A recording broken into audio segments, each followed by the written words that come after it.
And welcome to another Tucson Means Business, proudly sponsored by the 49ers Golf and Country Club. And as I like to say, the hidden jewel of the desert, that's the Rincon Mountain Grill. Things are open. Golf, they've had an incredible year, in fact. And the restaurant is open. You can dine there. There are specifications, of course, through, the old pandemic. It will go away one day. And also, the pool is open, so there's lots of swimming going on, and the gym. Everything's there for the family. But, of course, with summer coming up, and there'll be different seating going on soon with the course, and we'll be back into another year. But just wanted to let you know. So thank you to the 49ers. We feature business and businesses and leading thought leaders and business people within our community in the whole greater Tucson area. And my very special guest today is a president and CEO of his organization and everybody else's organization, the Greater Vail Chamber of Commerce. And I'm referring to Brad Anderson. Welcome, Brad. Mark, thank you very much for inviting me. Oh, it's lovely to have you. I've heard a lot of good things about you and what you're doing, so I thought I better nab this guy before he gets too big and I can never get hold of him. I appreciate that. Now, you interesting background. You grew up on a family farm in northern Colorado. So many, what do you call them? Coloradans? Coloradians? What? Coloradoans. Coloradoans. Yes. So many Coloradoans are in this neck of the woods, aren't they? I think to escape the cold weather is the main reason that many of those have come down here, including myself. And yet you have beautiful territory. Oh, it's Colorado's absolutely gorgeous, and growing up on a family farm and living just to the east of the mountain range was beautiful. Mm-hmm. During 9 months of the year, there were 3 months that were brutal, and as I got older, it just hurt more when it got below zero for That's what they tell me. That's what they tell me. But we don't have the 3 months of the year as brutal here the other way, do we? We do, yeah. We have the heat, but it's nice to walk out of an air-conditioned building and feel the warmth because Mm-hmm. there's kind of a relief. It is. Versus walking out of a warm building into the brutal cold. So this is much nicer. We love Tucson. And Vail specifically. Northern Colorado. But you did graduate with a bachelor's degree from Colorado State Uni and returned to the farm. Probably you thought, well, I'm here for the next, generation. I did. And you worked with your dad in partnership for what, like 10 years? For 10 years, yeah. That was, of course, family farms. That back in the day was my grandfather bought a farm. He came from Sweden and bought a farm in Colorado. And then my dad followed him, and they were in partnership together when I graduated from Colorado State. Then I went back and joined my dad as well. So actually 3 generations were working together for a while. Right. Well, that used to be it, wasn't it? The man on the land, it wasn't just one family. It was all the way through years of history. And that's why it's heartbreaking if the farm goes out of the family hands. It is. It's a completely different way of life. Yeah, totally. What was it, what was it like working with your dad? You take it for granted at the time because Mm-hmm. you're just doing it every day. But as I look back on it now, as I grew up, every single day when I would come home from school, I could go out and be with my dad. He was working on the farm. Mm-hmm. I could walk to wherever he was usually and just spend my time with my dad. I was actually thinking today, because school is just getting out right now, that the feeling when school got out, it was fun that to get to go home, and summer was work on the farm, but it was fun work. You got to spend time with dad and the family, and yeah, it was a good experience. One of those things you miss when you grow up and now raise kids of my own, that you don't get to be around them every day, and. Well, what a nice way to grow up when you think about it, As a young fellow, I grew up in a city, of course, but I ended up going to boarding schools, which were out in the country. And, we used to go out and visit farms and got to know farmers, and I enjoyed that way of life. It was very, very nice. I think it gives you a value. I think it does, too. Because we took care of animals. We had a feedlot that we fed cattle as well, and most of them were calves just coming off a ranch to the feedlot. So every day we were walking the pens and we were taking care of our cattle. Right. And then also the crops. Every day you're during the summer, you're watering them, you're taking care of things. So you really learn a value of life and of hard work and creativity and being able to do things for yourself that maybe you don't get a lot of times when you don't have that opportunity. So it was a mixed farm. We're talking about on the land as well as cattle, right? Yes. What sort of Friesian? What sort of cattle? So we were a background feedlot, and we would buy calves off of various ranches. Oh, okay. So All right. they would have the cows and have the calves then in the spring. In the fall, then we would purchase those calves, and we put them in a feedlot. We'd background them, what they called background. We'd feed them until the spring when they'd about double in size. And then we would sell those to a finishing feedlot where they'd go on high grain quality. But All right. we could have that hands-on. So most of what we grew on our farm was actually hay and corn to feed our cattle. Oh, okay. And Well, that was makes sense. Our main economy. Well, because you stayed within the feed mill, you were then selected as the executive vice president of the Colorado Cattle Feeders Association. That's a position you held for somewhat 15 years. 15 years, yeah. And a credit to you, during your tenure there, the organization expanded its membership to include dairy and pork producers and became the Colorado Livestock Association. So that must have been an important period of life. It was. What I found was that I enjoyed that working with people, and I enjoyed bringing people together and working towards common good and a common goal. What we found is in cattle feeders and pork producers, a lot of times traditionally would be competitors because they're producing products that would be both competing for the center of the plate, if you will, so pork versus beef. But the issues of production became very similar. When you put livestock into a confined operation, whether it's pork or dairy or beef cattle, the issues became very, very similar. And so what we found ourselves working on were legislative issues, environmental issues that the entire industry was concerned about. Right. And so we started collaborating and joining those efforts. And as an organization, we became the lead organization in those efforts. And so those other industries asked if they could be part of our organization, which we grew and eventually actually changed the name of the organization from Colorado Cattle Feeders to Colorado Livestock Association to represent our new membership. Interesting story behind that. So, with all of this background and the cattle and so on and on the land and growing up, how on earth did you end up in an automobile dealership?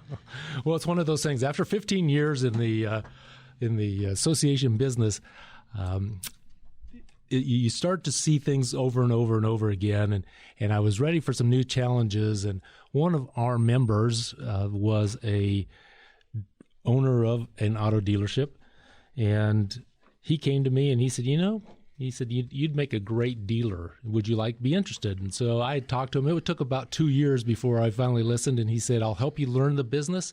I'll teach you from the ground up, and I'll help you buy a dealership if that's what you want to do. Wow. So I went ahead and I thought, as far as new challenges go, after 15 years with the association, I thought this could be a good opportunity. Well, okay. Everybody needs a new challenge sometime in their life. Yeah, I'm not sure the car dealership was the best one for me, but was he wrong in his anticipation of you? Was he? Well, everything worked out very well. The car business is a little different than I would think so. I would think so. But then again, okay. So you went on, and then in 2010, perhaps a little more along your lines, you became a financial advisor with Edward Jones. They're a big mob, aren't they? Yep, and so to transfer from the dealership into Edward Jones, as everyone recalls, 2008, 2009 were very difficult years. Oh, big time. Yep. And so the economy really tanked, and so I was there looking for an opportunity and enjoyed again working with people and helping people. So I had the opportunity to join Edward Jones, which I did, and then I moved to Tucson to take that opportunity. After we moved here, about 6 months, there was an office that opened in Vale. And the advisor was leaving that office, and they offered me the opportunity to pick up and take over that office. And I had never been to Vail, Arizona until the day the regional manager of Edward Jones called and said, here's an opportunity for you. Would you like it? And I took it. And There you it was go. my very first visit to Vail. See, I'm a great believer of, man proposes, God disposes, whatever the universe has got prepared for you. You never would have thought 10 years before that you'd end up in Vail, right? I was hoping maybe Vail, Colorado at one time, but not Vail, Arizona. But Well, there you go. So you got into that, but then recently you purchased a farmer's insurance agency. All right, they're one of the big ones across the country, and you've owned that now for the past 3 years. What was it that could appeal to you about joining Farmers? So going from Edward Jones and financial advising to the insurance business was a natural step. And because of the relationship that I built with people and the ability to work, I was able to expand beyond just financial advising and also helping people with their insurance needs. Well, that makes sense. Yes. And I had a brother-in-law who was and is a farmer's insurance agent in Colorado. And he twisted my arm, talked to my ear for a couple of years and said this would be something that you'd be good at as well. So You got all these people. Do you attract these people, don't you? I must. That everyone's giving me advice, but sometimes you listen to them, and fortunately I did in this case. And I purchased the Farmers Insurance Agency. And in that meantime, when I was with Edward Jones, I joined the Vail Chamber of Commerce. And this was back in 2020. This was 2010. Actually. 2010, I beg your pardon. Yes, right. I did join the You've been there a long time. the chamber, and I found that it was a good way for me to meet a lot of people, to connect with the community, and be part of the business community. Yeah, that's the wonderful thing about a chamber. Yep, and they were very open, very welcome. And after a couple of years there, I was asked to serve on their board of directors and served there for about 6-7 years.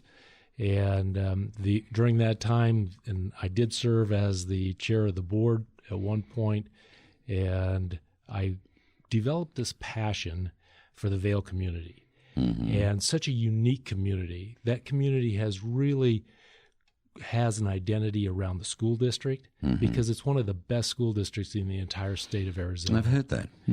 And there's just a passion of the people that live in that community, and they're very identifiable, and they're very proud of what they do and where they live and about the history of the Vail area and all that's taken place there. And I really grew into that passion. And so when I bought the Farmers Insurance Agency, I decided it was time to step away from the board and let the organization have new blood and grow from there. But I always felt a pull back.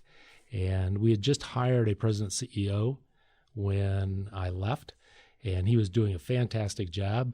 And because of health reasons, he had to retire from that position. And they came to me and asked if I'd be interested in taking that role.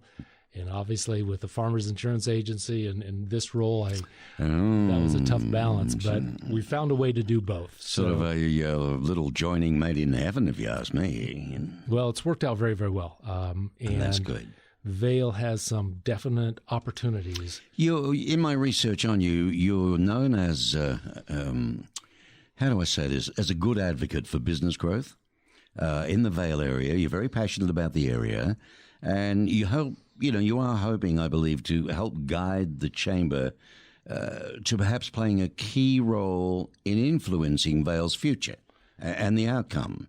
Do a lot of people share your thoughts on that, or do they want it to stay right where it is? Well, there's both. And part of that is changes are occurring in Vail. We're seeing housing development. There's a 5,000 home development just starting in Vail called Rocking K.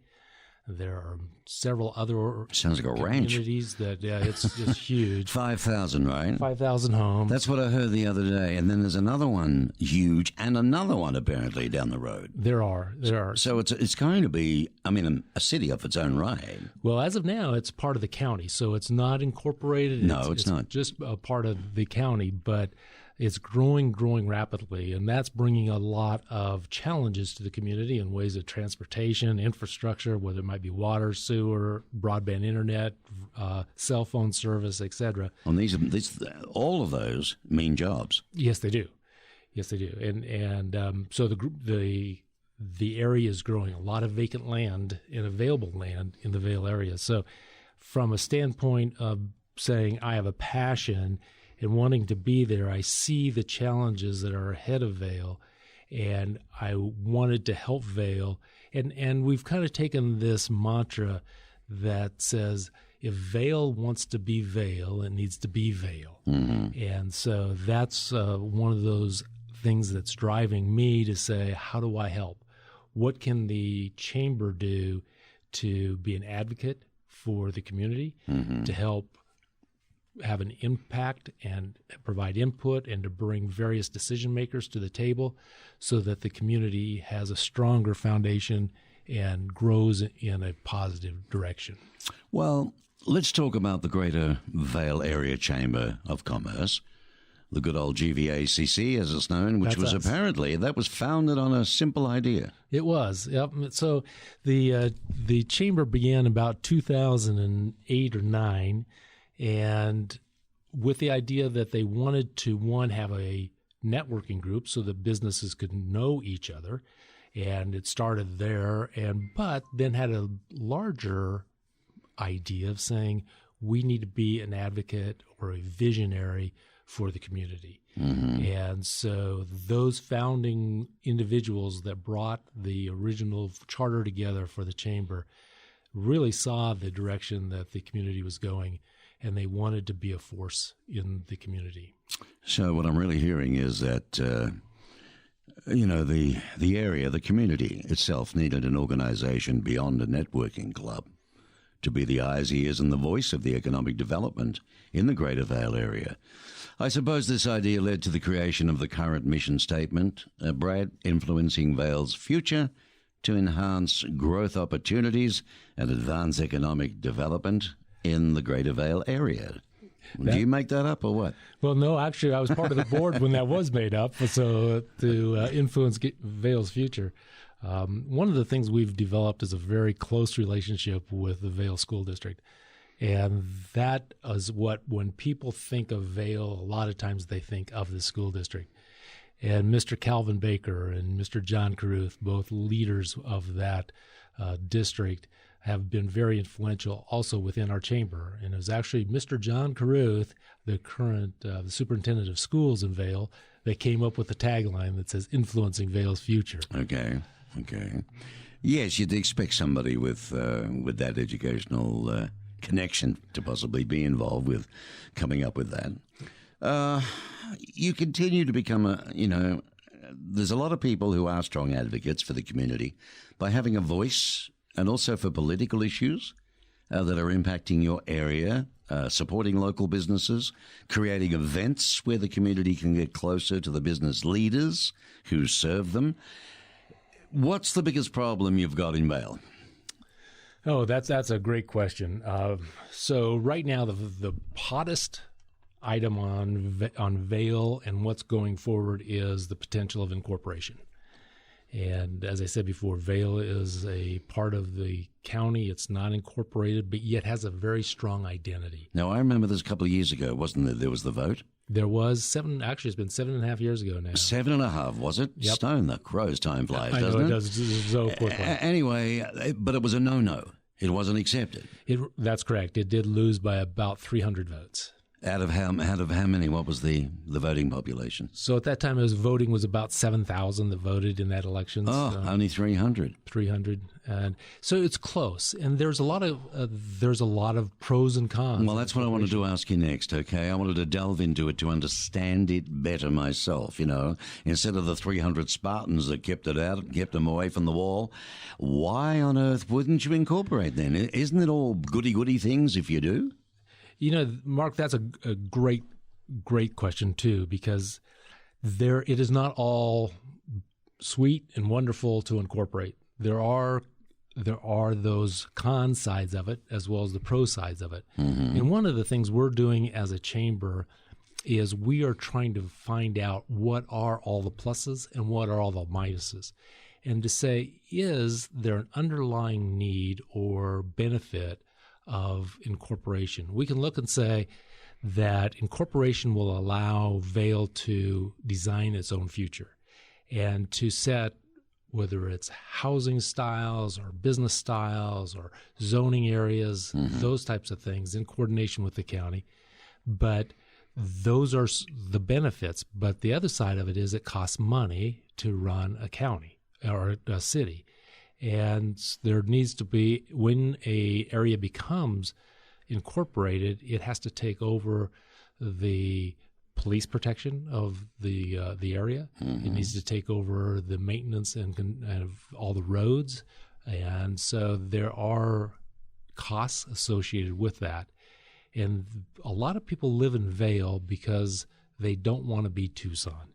And they've identified themselves separately. So that independence and is very strong in the community. And so rather than saying Vail needs to incorporate, we are, as a chamber, trying to come up with all of the pros, all of the cons, take a look at the feasibility of incorporation, the viability, sustainability, and really put a dollar number as well to say this is what it's going to cost our community to incorporate. And so there are very definite benefits, but there are also some other considerations. So rather than people being afraid of what they don't know, we're trying to answer those questions before we even move forward. There would have been quite a few town halls, wouldn't there, before the vote? There's going to be a lot of town halls. There's going to be a lot of discussions. There's going to be a lot of focus groups. Do you find that a lot of people just don't understand? They think incorporated means, hello, here we go, we're governed, we're going to be a Tucson, you got no say in the matter, they're going to come in and take over, our taxes are going to go up, water's going to go up, electricity's going to go, all the services. But what services do you have as it stands that can be improved upon if you incorporate? Great question. There are numerous things that would be of benefit. So, for example, the roads. The transportation as being part of Pima County, we are prioritized however the county prioritizes the area. Admittedly, with incorporation, it's another layer of government. But a lot of people in the community feel that government closer is better government than government further away. So you have more impact when you have a smaller government than when you have a bigger government. So even though the community now is responsible for the roads, it has the opportunity to guide what happens to those roads. There's income, there's dollars that are tax dollars that are currently being collected. And because of the state laws and the way they handle tax dollars, a lot of that money leaves our community today. It goes to Maricopa County because the allocation of all of the state collected funds is resent out. Well, that's no different to Tucson then. No, and so it's based on, when you look at a county, what percentage of the county is incorporated. Maricopa County is almost 100% incorporated. Therefore, they get a lot of Tucson or Pima County area money, probably to the tune of close to $40 million. I know. It's been going on there for a long time, and it's heartbreaking with what we could do with down here. It is. And as we get more areas incorporated, more of that money comes back. So there's another good thing then. So Vale will get a share of that. They would. Yeah. Is it serious dough? It's good money. It's probably going to be. We don't know what that number exactly is. Okay, yet. so it'll be a percentage though of the $40 million we're talking about. Correct. Okay, right. But it's enough to be able to do better roads, be better services. What are the things, if you could wave a magic wand tomorrow, that you would love to improve in Vale? Transportation. That's the biggest. That's the worst. Does that incorporate roads though? When you say transportation. It does incorporate roads. So really the road quality and the road access. I heard the roads were better than Tucson. That's not hard though, is it, right? But I didn't say that. Oh, it's a standard old joke. We bash the hell out of it, don't we? Eh? Will it ever change? What else down there, really? Well, the other things that we're looking at is... No, the reason I ask is everybody I know is moving down there. They are, and a lot. And if you take a look at the community, there are age groups from young to old that are moving to Vail. Right. So a lot of the young families are moving to Vail because of the school district. Right. So that's the pool there. That's the pool. Okay. But there are a lot of retirees that are moving to Vail too. There are some great communities in Vail. You take the Del Webb area. There's a great community and. Well, I'm a golfer, so I know the Del Webb suburbs thing, except it's a bit windy for me. Oh yeah, but that always You get helps. that. You got to have some challenge to your game. There you go. Yeah, all right. You win. Okay. It changes from morning to afternoon in Vale as well. So, it just gives them a challenge. So where then? And you talk about, well, there's 5,000 houses here, and there's another this there. Where's the water coming from? Where's the power coming from? Where's all the services coming from? You're going to need buses now. Not everybody's got, cars.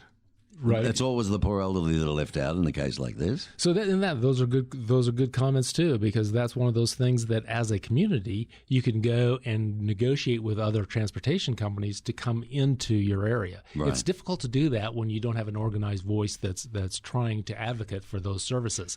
So what I'm hearing is, on the left-hand side, we're not incorporated, and 6,700 are happy it's that way, right? Would like it that way. 300 don't want it, right? And they're right too. So you're going to need something in the middle. And so, on the vote last time, it was like 3,200 to 3,500, something like that. Oh, okay. Plus for and against. The 300 diff was the diff, right? Right. So what could you call something that's in the middle? So that's the question, and we are trying to work on those answers right now. In fact, we had a meeting today with several of the community leaders that have a lot of questions. And first off is, where would the boundaries be? Where would the zones be to say this is what Vale is going to be? And we're starting to talk about that so that we can say, if this is the area that we are looking at that could be incorporated, then what does it mean economically to those people that are living there? And what are the benefits? What are the taxes or the cons of trying to incorporate and bring all that information together? So that's what we're trying to come together with right now. And there is not a clear answer. It's a process. And the soonest anything probably would be coming forward would be the latter part of 2022. All right. Now, there's always, I tell you what, we're going to take a break with our wonderful sponsors, the 49ers Golf and Country Club. And when we come back, I'd like to delve into that component of it, right? Because I think that's interesting. We're talking about Vale growing, expanding services, but we don't want it to be like a Tucson. We want it to be better. We don't want to be part of a big conglomerate like that. But at the same token, you've got to have services. If your people want to go there and you're going to expand, whether you like it or not, you've got to have these things to support you. Otherwise, it'll just be a schmozzle.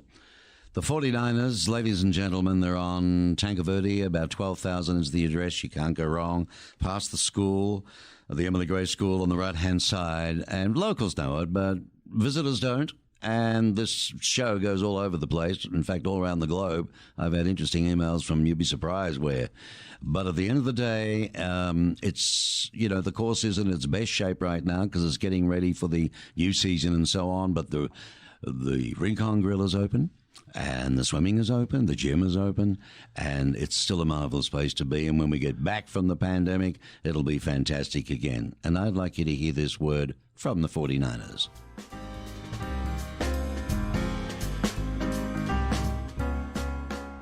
Well, I hope you're enjoying this episode of Tucson Means Business. And of course, we're very grateful and very proud to have as our sponsor the 49ers Golf and Country Club, a icon tradition here in wonderful Tucson, Arizona. And my particular guest today from the 49ers is the Director of Membership and Tournaments, and his name is Casey Polivchak. Hi, Casey. Hey, Mark. How's it going today? It's going well. Thank you very much. I want to talk about memberships.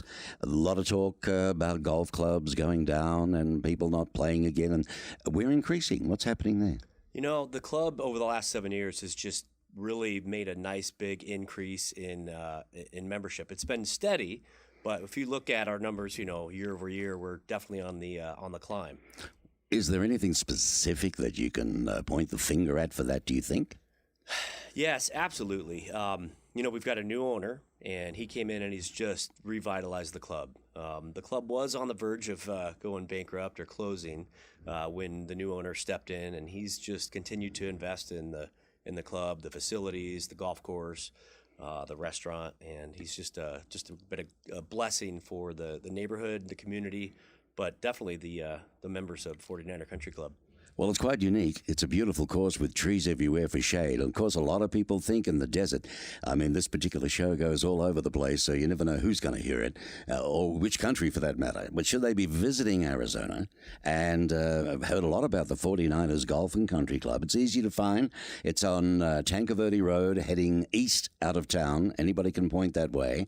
Your GPS can get it, not a problem. It's about 12,000, and you can see it because of the entry gates. Very nice entry gates there, and you'll see the club on your left, which is the Rincon Mountain Grill, as you go into the actual golf club, and then you'll find the pro shop and so on, so it's easy to find from that point of view. What would you say to visitors? We do have a lot of visitors, don't we, from the Midwest, from the North, the colder climates and so on, as we call friendly our snowbirds. Mm-hmm. Yep. What would you say to them about if they haven't been to the 49ers yet?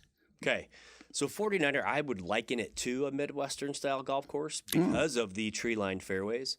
When we get our snowbirds in, if they're coming out for a golf trip, a lot of times I recommend they come play 49er if it's a warm-up round, if they haven't played for, a couple months because of the snow on the ground. The thing about it is it's tucked into the corner of the mountains out there. That's what Rincon means. All right. In the corner. But the golf course is, it's more traditional tree-lined fairways, elevated tees, elevated greens. It's a great golf course to play. It's not going to kill you. It's not going to, have a bunch of huge forced carryovers, desert and cactus. And it's not what one thinks. No, it's not. For the desert, yeah. You got to keep it straight. It'll challenge you that way. You got to keep it straight. And of course, if if it talks your cork at the moment, simply go to the 49ers website, which is 49ercc.com. That's spelled out FORTYNINERCC.com. There you go. Okay, so do that. There's some lovely photographs, great stories to look at, and it'll give you everything about the club. You can't fail. All right? We're going to be back with Casey another time. You're listening to Tucson Means Business. That was 4 minutes. Wow. It's crazy. Imagine an hour and it's fun. Yeah, no kidding. It just goes. Kidding. All right, Jordan, he's my guy in Ohio, Athens, Ohio. Yeah. He's the audio engineer. Wow. He's our audio engineer. So this is track 2 now, buddy. Okay, coming up with Casey, and this one's more about golf tournaments and so on. My special guest on Tucson Means Business is Brad Anderson, and he's the president and CEO of the Greater Vail Chamber of Commerce. And we're talking about the pros and the cons and the benefits and so on. So there will be town halls. I love town halls. I love the opportunity for people to speak up and they get hostile, though. They can get hostile, but if they got a chance to be heard and not, hey, sit down, or like some of the, council meetings I've experienced in my travels in my life in different countries, you wouldn't believe. May I sit down? You don't even get a chance, you know what I mean? It's not like that in Vail. People are friendly. People are friendly, and obviously there's strong feelings on both sides, and it's important that everybody gets their questions, their concerns, their thoughts, their ideas voiced. And so as we go through the town hall meetings and the focus meetings and the opportunities, there isn't a decision that's been made yet on whether incorporation is going forward. It won't be till after those meetings and after those opportunities to say, does the community really want to incorporate? Steve Christie, who's county supervisor, says that he will listen to the community members. He doesn't have opinion one way or the other on whether it should or shouldn't incorporate, but he's offered to bring the communities together as well, bring the people together to host these discussions, as well as we'll have others. We'll work with the homeowners associations and say, first off, we'd like to have meetings, listen to input, get your thoughts, your ideas, your questions before it moves forward. So whether it's HOAs, whether it's faith-based organizations, whoever and whenever anybody's interested in getting more information, that will be that will be forthcoming. And as soon as we have that information, we're going to be going out and talking to people and asking, what do you think? Well, that's the difference. Let's just take two different perspectives alone. Let's talk about HOAs firstly.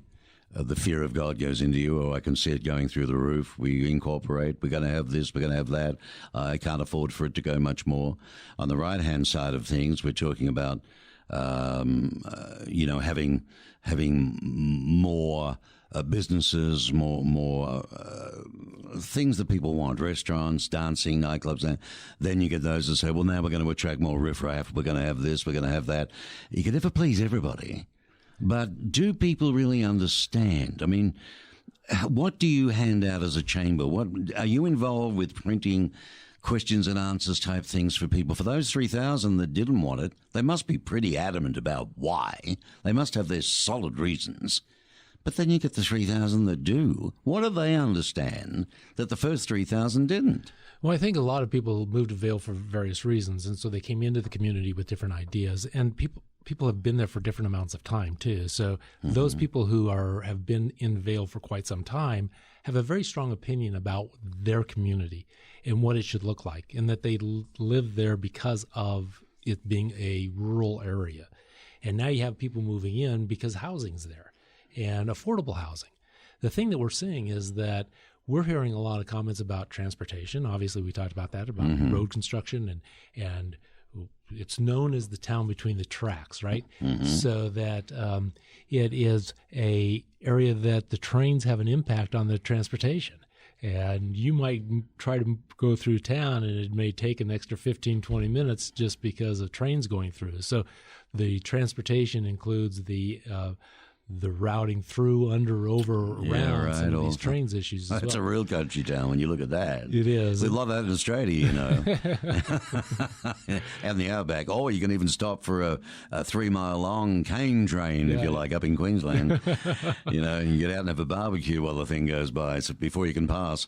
But, okay, I'm getting a better idea of it because I sort of understand both sides.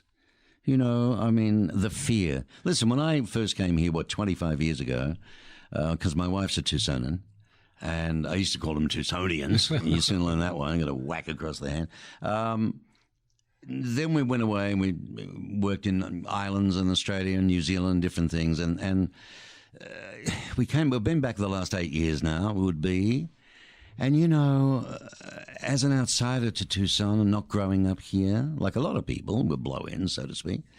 It takes 30 years to be a true local. But I used to hear a lot of people say, you know, look, there's a lot of people in this town, Mark, that don't want it to grow. They've had a stranglehold on it from day one. That's why we never got this terrific little freeway all across town that could have saved us so much aggro. Right. Like you try and work a business here when you're on the road during the summer months, and if you're a rep and you're traveling or whatever, it's a long way across Tucson, right? It is. And somebody rang me before to say, you know, you're not going to believe it, but there was a big accident on up on Iona, up in that area anyway, and I mean, everything's blocked. Everything's blocked. Everything's held up for 1 or 2 hours and so on. But I can understand people not wanting down freeways either, because I don't like them across height and this and across the city. But you have to weigh some things up, don't you? You do, and that's, you know, and ultimately that's what the community will help decide. Is let's weigh all the factors, and for those people who feel very strongly that Vail needs to remain rural. One of the good ways to do that is actually incorporate, because then you get to set your own direction. It's not the county anymore that's deciding where housing is going to go and what it's going to look like and the scope of the growth of the community. Now it's the community that gets to decide. The people that are there seriously will get to decide. Genuinely. Yes. They really get to decide. Yeah, that's what happens when you have close government, is that at this point, the county decides what a building looks like, where housing is, how dense the housing is going to be. And when you incorporate, that all is given over, control is given over to the town. So those people that are in the community now get to decide what their community looks like. And one of those additional things that is a plus is, again, what a community looks like and feels like. Vail doesn't have any city parks. it's not a city. There aren't really any county parks. Well, that's needed. And because the county doesn't have the funds to go out and build big Yeah, parks. that's right. It's all very well wanting one, but it costs dough, doesn't it? Yep, it sure does. And Then you got the upkeep, water, maintenance, staff. But there's nothing nicer than a nice park in every city. And where do your youth go to play basketball? Well, you need a games area. That's different again. Those things too. You know, So, you mean that would be like an extension of the park sort of thing. Right. It'll all be in the same area. so we do have the school football fields and that type of thing. Yeah. But we had a representative from the school district there at our meeting today, and she said all the fields, all of their areas are booked every single night.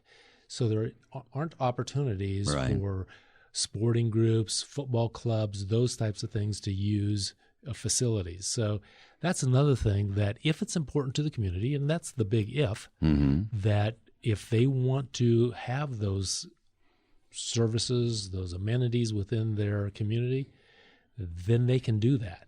It's their decision, not the county's decision. Okay, and where does the money come from? Great. So part of that money would come from what is called state money at this point that's already collected. So income taxes, sales taxes that are already collected. This is the percentage of the whole state of Arizona. Yes, that's going to... Which comes from the government that it's in power at the time. Right. So gas taxes, for example. Okay. So we all, when we fill up our tank with gas, we're all paying a tax to the cent state. here, a cent there, whatever. But you know, there's people that bitch about that too, don't you? Sure. You can't do a cent more. Come on. But a lot of that money is going... A percentage of that money could come back to the community. Right now, it's going to Maricopa County or other incorporated areas, and it's not coming back to our community. So there's those are called HERF funds, but there's all the other state monies that are collected. So that will be the vast majority of anything. So can a town operate on those funds only? Possibly, but at very, very tight strings. Yeah, no, you need more than that. And so Vale, or the town of Tucson, I believe, right now has a 2.5% sales tax. Vale doesn't have anything because it's not incorporated, but there may be a need for sales tax. That's one of those things that we are looking at. That's the negative side, to say, if you buy something in Vale, will you may need to pay a sales tax. But again, that's a vote to the community. No, if I lived there, though, I'd be saying, all right, well, how much and who's it going to? And if we all paid a sales tax, is there enough services in Vale that warrants me, or do I got to come to Tucson to get or buy what I want or shop? Can I get what I need in Vale? It's a catch-22 because you want the businesses to go there. You want them to set up and do it. You want all sorts of services and things you can get in any place you want to go. We're spoiled to death, And the reality is, how do I attract businesses? It's tough enough trying to get businesses to come to Tucson, right? How many do you do in the chamber? All your hard work. How many businesses are coming, national businesses are even looking at Vale? So they're looking at Tucson area because it's growing, but there's nobody other than the chamber, and we can only do so much because we're not a town. We can't attract people. We can't say, come here and you'll get certain benefits. Right. We're just saying, this is a wonderful community. Be part of. We'd love to have you here. Lovely to grow your kids up in. We just got to do the roads for you. Right. And so there is, even though we try to be that advocate for the Vail community. Yeah, I understand. It's not organized. It's not a town that can say, come in and we can grant you these things. And that's one of the things we're missing out on. So whether it's restaurants, whether it's retail centers, whether it's doctors and all sorts of different services, we are reactive rather than proactive. Yeah, and that's no good, is it? And so those are things that we're evaluating. So and really, why should it all fall on the shoulders of the chamber? In all honesty, chambers do a great job. It's not what they used to be 20, 30 years ago, even 10 years ago. I'm a member of the Metro Chamber, and Amber and Michael, the whole team, they work their guts out trying to bring people here to Tucson, companies I'm referring to. Right. Business, money, create jobs, because we lose a lot of our kids. They leave the town. There's no future here except in, hotels, motels, restaurants, unless you want to go into health. Or the Air Force. And Tucson Metro, the Marana, the Oro Valley, the Sahuarita Chambers all do an excellent job in promoting their areas. Why does the incorporation and that concept come back to the chamber? Because the chamber is the only organized entity that can take that role. And again, we're not promoting incorporation. We're just trying to get all the information together. And so we are facilitating the community's discussion on incorporating. So there's a group of about 20 people that community members that are discussing it and coming together. So we are facilitating that discussion. As we talk today about what does the community look like? What is the compelling reason to incorporate? And that if there's a compelling reason, if there's an underlying saying, this is the community really wants this, and what that may be, then there's a reason to incorporate. If there's not a compelling reason, if the community doesn't get something more by incorporating than what they have today, then it's something that shouldn't happen. If as you look ahead 30 years from now, if Vail isn't its own town, it's very probable that Vail will become part of Tucson, that Tucson would annex into Vail as there are more businesses. And that'll destroy what they originally didn't want to happen in the first place. So you might as well get on board now and be done with it. Why don't you run town halls with some beautiful projections of what you could have, like the playing area, one thing, a park perhaps another, finished and done, all sorts of yummy things that you could do, and maybe alongside all of that, the costs of what it would take, and then ending up with, as you go around, right, with free drinks to do it, but as you go around, you're going to end up with, there it is there, 1.6342 billion. Well, we can get 3/4 of that if we become incorporated. Right. And we can do that. Oh, what do you reckon, Mavis? So those are the things. What are those pictures that saying, if you say, what would we design? What would we look at? And is it a town area that all looks alike? Is it the old Pueblo look that even though Tucson is known as Old Pueblo, it really doesn't have that look to it? No, it's a discombobulation in some ways. So could you create an Old Pueblo feel as you have the ability to set what are the building codes? What do you need to do as you start to build? So as you start to imagine what it may look like, so the building in the downtown area that Vail doesn't have today that could start to grow and develop, if it's the parks, if it's the better roads, those types of things that say, these are the benefits, but here's the cost. And so you weigh those. You weigh them up. And you say, is it a reason enough to incorporate and go down that road? How many members in the Vail Chamber? We have total business members about 185. 185 business members who represent quite a broad spectrum of the businesses in Vail, right? The greater Vail area. So our businesses can include both businesses in Vail and those businesses who do business in Vail. Okay, so all right. Whether it's a Lloyd Construction, for example, who builds, they're not located in Vail, but they have a lot of interest in a lot of projects going on in the community. So whether you're located in Vail or have an interest in doing business in Vail, that would consist of our members. Of those members, is there a feeling or a vote or the latest chat? Which way does the needle lead?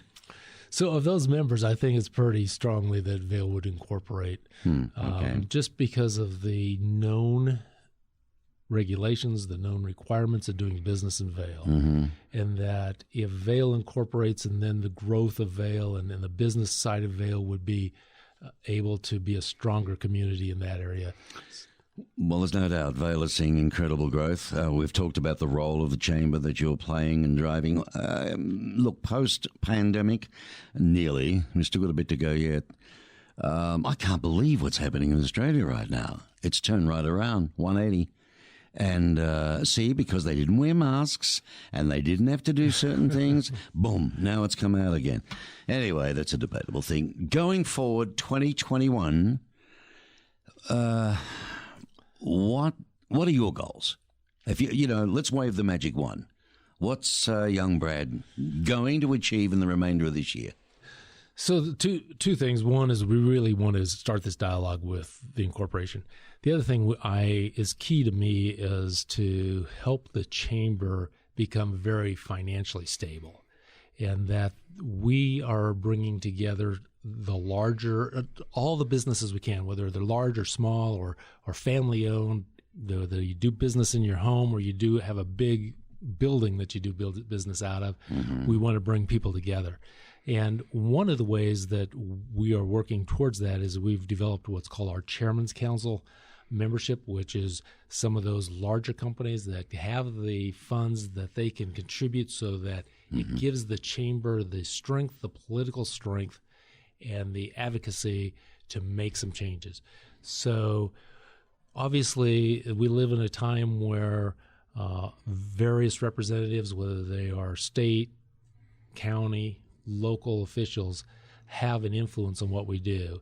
And so if we are going to talk to them and have the clout that says when we sit down with at the table with, say, for example, the Arizona Department of Transportation, if we are talking to them about I-10 access and we want to change the ability, the on and off ramps at Houghton Road, which now is being done, or Old Colossal Cave Road, that we have that influence to do that. We have the members that have impact, and by working together, we can influence what happens there.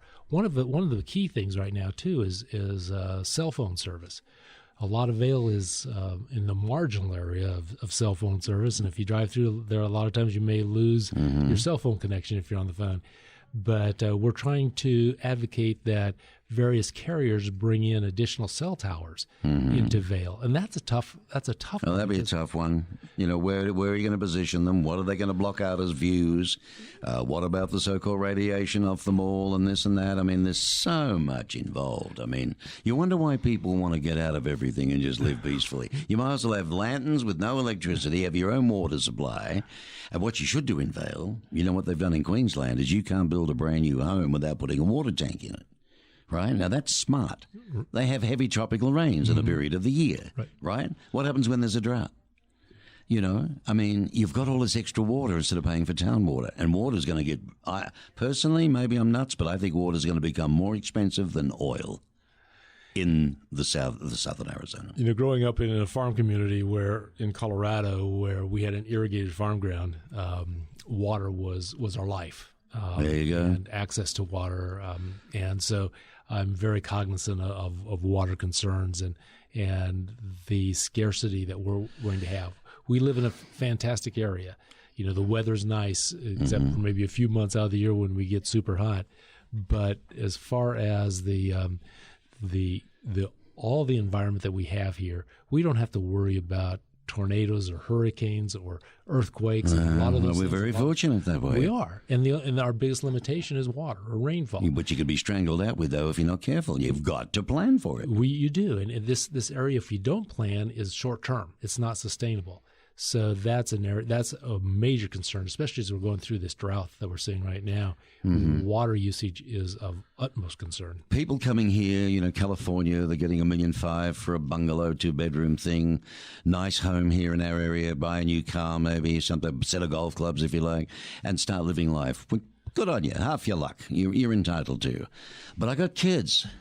Where do I go? Where do I settle down? Is TUST a little better than the Vail deal you got going down there, or which way? Yeah, no. You get feedback, I know you do, from people with families who seriously consider Vail because of that work that's going on with the Vail School District, yes? Yeah, oh, absolutely. Absolutely. And if you don't have to look too far. Just look at the results from the ratings of the school districts. Vail School District usually rated number 1 or number 2 in the entire state. And so they have a very advanced level of being proactive in designing their school districts. Vail School District is the one that first areas where all their high schools have different focuses. And so as a resident within the Vail area, you can ask that your child go to any one of their high schools, that it's open enrollment so that you can move around if you want a career focused at veterinarian.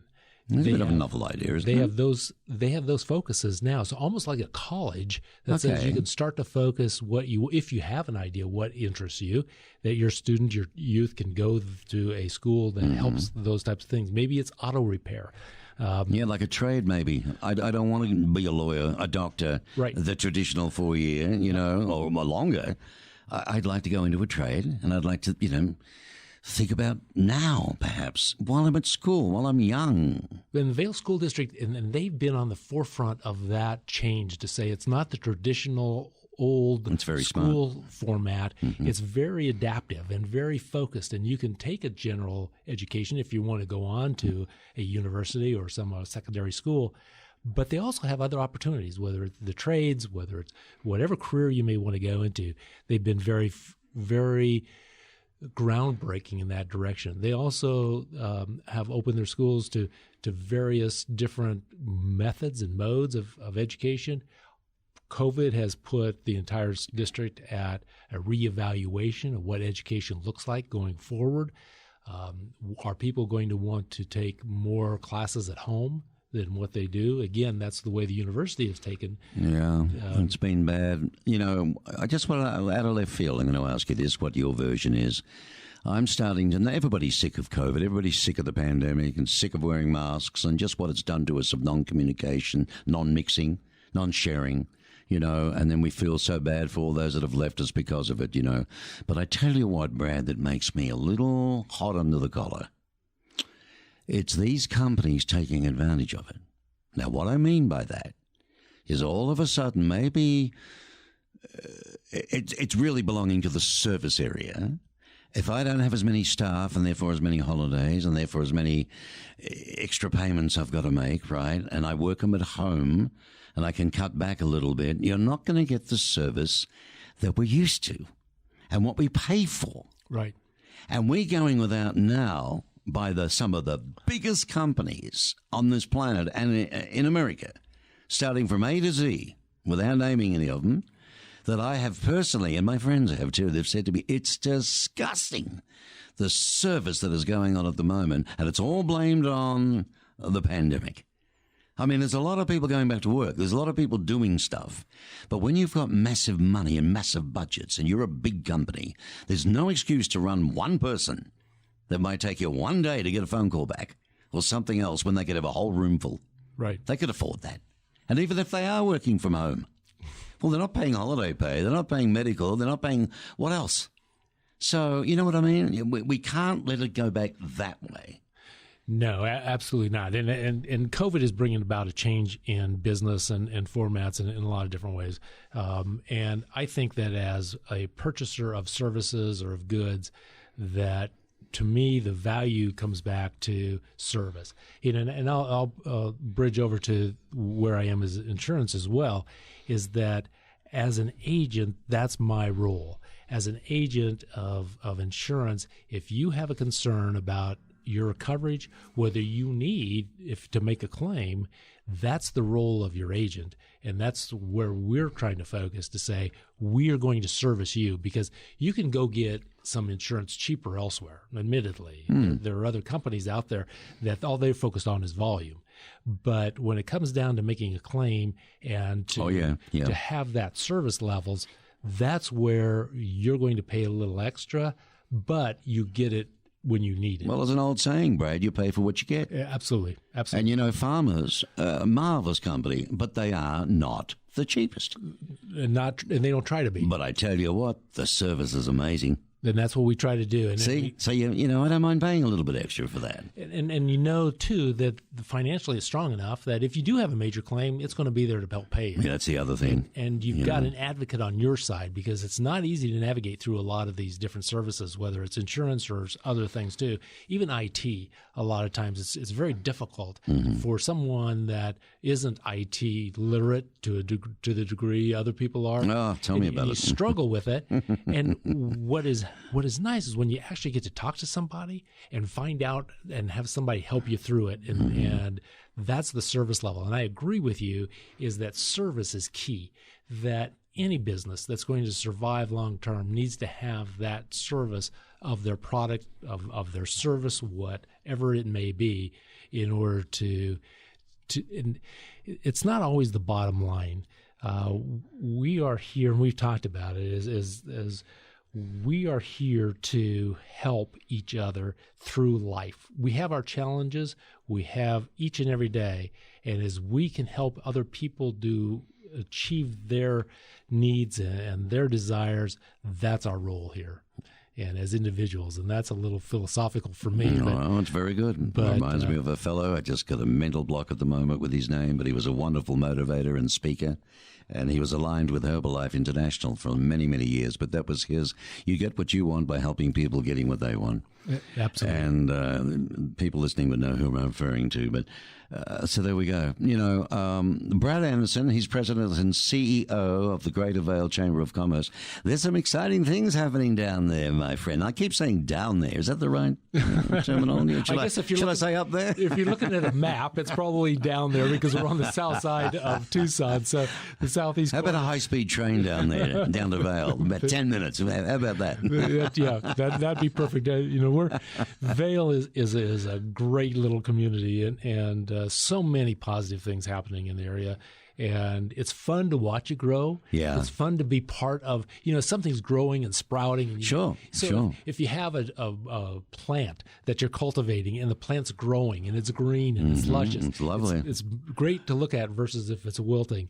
And definitely Vail is that growing bush. It needs some trimming here or there. Right. But it's fun to watch. Well, mate, it sounds very, very exciting. And I'd love to have you back sometime and tell us the progression and what's going on. And with my new plans coming in July and going into the new year, we'll get down there and do some stories and cover some things. But I appreciate the time you've taken out today. I know you're a busy man, but I like, it is Tucson means business, but Vail is Tucson, although it's your own private little area, That's right. We're all part of the Tucson community, right? That's fantastic. Well, ladies and we gentlemen, are the gem of the Tucson area. Oh, the gem of the Tucson area. It's called Vail. Vail, Colorado. No. Vail, Arizona. Southern Arizona. And Mark, it's amazing the number of calls we get every day when someone is asking us about the weather conditions and during the winter how the skiing is in Vail. So we have to make sure they know they're calling Vail, Arizona. Is it cooler, by the way, cooler than Tucson? As a matter of interest? It normally is, yes. Yep. Yeah, 1 or 2 degrees? Yeah. Okay. So a little breeze helps just a little bit. Well, the further south, see, you go to blessed Phoenix, you could cook an egg on the footpath. It's that hot, man. 114 and this and that. I lived there a long time back, but a lot of beautiful golf courses, a lot of greenery, and the water problem. So there you go. That upsets everybody. Too much green, too many golf courses. But we've got some wonderful places here. And I know as you talked about the 49ers Club, it's a beautiful place, too. I get to golf that every now and then, and I do love that experience. It's famous. Do you get many visitors, many tourists coming to actual Vail? It's tough enough to get them away from Phoenix for us, never mind going down there, but it's just a little nice drive down the road. It's nice to drive, and there's, we have Colossal Cave Road, or Colossal Cave, which is a beautiful little place, actually cool if you go inside. It's in 70 degrees when you go inside, so that's an opportunity, and a lot of bicycling down in that area too. Some beautiful rides. They're everywhere. Yeah, I get 10 points every time I get one, particularly when they come through the 49er estate. There you go. They have. Just kidding. And we have Saguaro National Park there too. Yes, you have that as well. A lot of good stuff. All right, my friend, we've got to go. But thanks to the 49ers, my special guest, Brad Anderson. This podcast will be on air forever, hopefully. And by all means, it'll be on Tucson Business Radio. So, but give Brad a call. If people wanted to contact you, what's the best way? Just a website? Just our website at greatervailchamber.com. Okay. And you're a lovely fellow. You're nice and open. You're not a snob. You'll talk to them. You can talk to them about anything. Oh, absolutely.